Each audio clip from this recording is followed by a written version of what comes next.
cybercrimes are becoming more prevalent as technology becomes more advanced, but how can you keep yourself and your family protected? Well, cybercrimes expert Danny Jenkins, a former ethical hacker himself, is joining us now to help us understand a little bit more. Good morning, Danny. Good morning. So first off, Danny, tell us a little bit about who these cyber criminals are and what they're after. I mean, really, they're organizations. Some of them are individual people, but most of them are coordinated organizations that their job is to make money. So they could be after bank details so they can steal money. They could be after social security numbers so they can commit identity theft. Or in many cases, they're after your data so they can ransom your business and get paid by you. And it could be anyone from an individual just trying to gain access to sell that data on, or a large organization sitting in Russia or India. You said that word ransom. How does a ransomware attack work?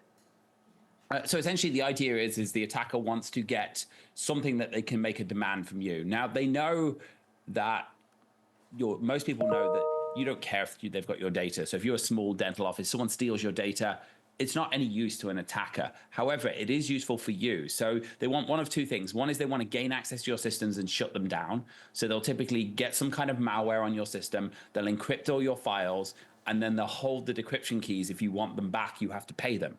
The second thing they'll do is they'll actually exfil the data, and then they'll say, if you don't pay this ransom in Bitcoin, we're going to dump this data on the dark web, and then you're going to have to tell all your customers that you've leaked their data.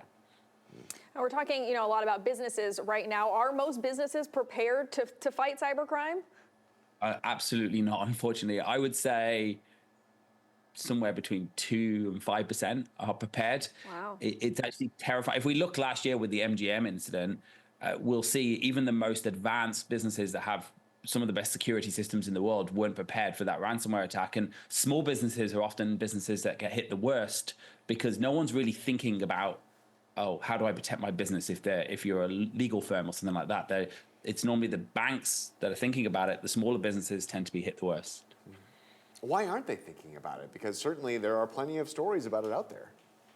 I think the problem is people don't know what to do. And if you're a business owner, you've probably got an IT guy. If you're a couple of hundred employees, you might have a small IT department. If you're a business owner, you've probably got an IT company that comes in and looks after your stuff. They're trying to sell you stuff all the time. You're trying to save money all the time. And no one's really thinking about beginning to end. What do I need to do to make sure I can't get hacked? And there's no such thing as being unhackable, but you can make it so you're so unattractive for the criminals. It's so difficult. There's things you can do. But if you're a business owner, where do you really go? And a lot of it is they just don't know where to go, and they don't know which IT people to trust and who to trust, who's trying to sell them products versus who's actually trying to help. What are some tips for businesses so that they can stay cyber safe?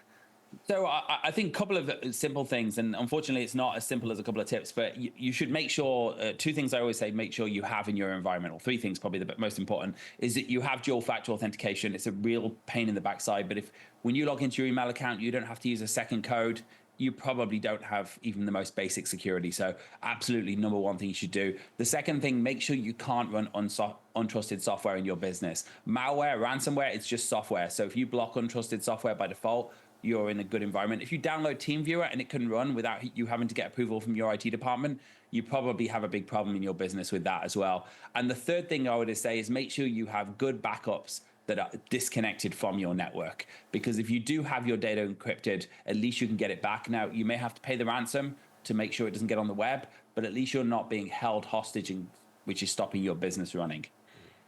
Cybercrimes expert Danny Jenkins, we appreciate your time.